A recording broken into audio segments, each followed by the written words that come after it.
Holy Bible. Summary of the 1 Corinthians. 1 Corinthians is the 46th book of the Bible and 7th of the New Testament. First letter to the Corinthians was written to assist the Christians of the church in Corinth, who faced difficulties. The authorship of the book is attributed to Paul. Throughout the 16 chapters, we can follow Paul's efforts to help the Christians of Corinth. There, they no longer followed correctly the teachings of God given by the apostle. The doctrine was being practiced in the wrong way. There was disunity and immorality.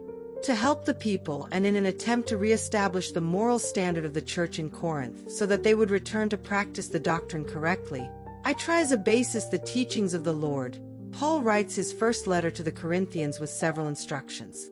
This letter was written in response to the reports that had knowledge about them.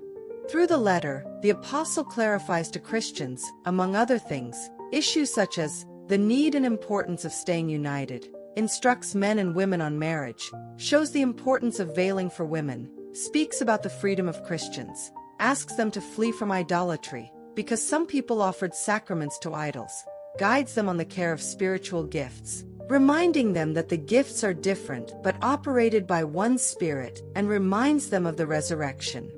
Furthermore, Paul makes it clear that Christians must be firm in the work of the Lord, for every effort to him is necessary and not in vain.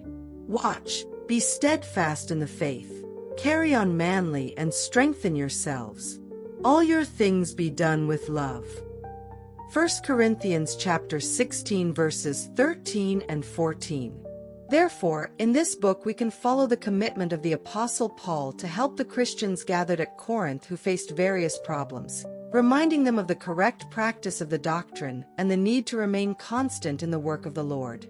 Help the channel that shares God's Word.